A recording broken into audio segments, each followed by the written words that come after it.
ইসলাম কি? আল্লাহ হাবিব বললেন, আল্লাহ নবী সাল্লাল্লাহু আলাইহি ওয়াসাল্লাম বলেন, আনতা আবুদুল্লাহ লা তুশরিকু বিহি শাইআ। আল্লাহ তোমরা একমাত্র আল্লাহর ইবাদত করবা, সব ইবাদতের উদ্দেশ্য আল্লাহর জন্য, তার সাথে কাউকে শরীক করবা না, আল্লাহর সাথে কাউকে শরীক করা যাবে না। যা কিছু করবা আল্লাহর জন্য করবা, কুরবানি করবা বিসমিল্লাহ আল্লাহু আকবার, মুরগি জবাই করবা আল্লাহু আকবার, যা করবা আল্লাহর জন্য করবা। খেতে খামারে আপনি গাছ লাগাচ্ছেন বিসমিল্লাহ আল্লাহ বলে আপনি গাছ রোপণ করবেন। রিজিকের মালিক আল্লাহ, হায়াতের মালিক আল্লাহ, রোগ থেকে মুক্তির মালিক আল্লাহ, আপনাকে টাকাওয়ালা বানানোর মালিক আল্লাহ, আপনি কি ফকির করার মালিক আল্লাহ। এই বিশ্বাস স্থাপন করতে হবে। আপনি আজেবাজে দরবারে গিয়ে আপনি শিরক বিদআত করতে পারবেন না। এই আপনাকে কপাল দিয়েছে একমাত্র আল্লাহকে সিজদা করার জন্য। আপনি পাগলা বাবা, ল্যাংটা বাবা, অমুক বাবা, সাবি বাবা, তালা বাবা, এই দরবারে গিয়ে মাথাটা গিয়ে ঠেকাইয়া আপনি আল্লাহর সাথে যে শিরক করছেন, আপনি আল্লাহর দরবার থেকে আপনাকে কেউ রক্ষা করতে পারবে না। নাউযুবিল্লাহ বলেন। তো যাইবেন না সব জায়গার ভিতরে। হায়াতের মালিক কে? রিজিকের মালিক, সন্তান দেওয়ার মালিক, ফকির মালার মালিক, সব কিছুর মালিক আল্লাহ। এই জন্য আল্লাহ বলেন, আনতা আবুদুল্লাহ লা তুশরিকু বিহি শাইআ।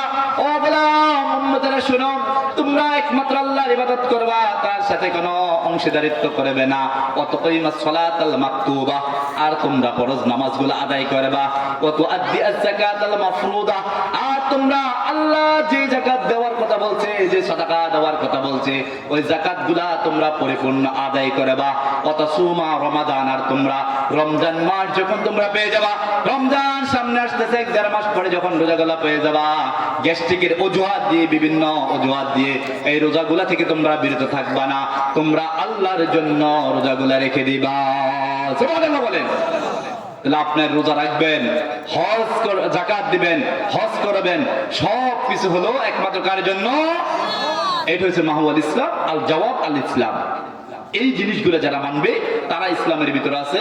আর যে ইসলাম আল্লাহ বলেন ওহুয়া মুহসিন, তাকে আমি নেককার বান্দা হিসেবে ঘোষণা করলাম। ঠিক গেলে বলেন। এখন সমাজের ভিতরে আপনাকে রাজা, ইয়াবা, মদ, সমস্ত নেশা জাতীয় দ্রব্য আপনি বিক্রি করেন বা ক্রয় করেন, যুব সমাজ ধ্বংস করে দিচ্ছেন। এটা কি আল্লাহর হুকুমের মধ্যে পড়ে? কথা বলেন। আপনার আর কি কর্ম নাই? আপনি অটো চালান, সম্মানের সাথে আল্লাহর দরবারে উঠবেন।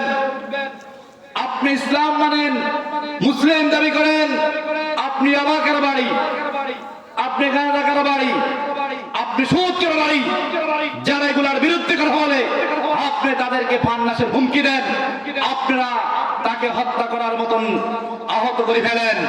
আর আমরা গ্রামের অন্য মানুষ, সমাজের অন্য মানুষগুলো বসে থাকি, তাহলে আপনাদের ওই মানের দুর্বলতা আছে। কথা বলেন ঠিক কিনা? সমস্ত মুসলমান এই বালুয়া গ্রামের আপনারা সবাই মুসলমান আমি বিশ্বাস করি, অন্তর থেকে বিলিভ করি। তাহলে আপনারা সব ঐক্যবদ্ধ থাকবেন।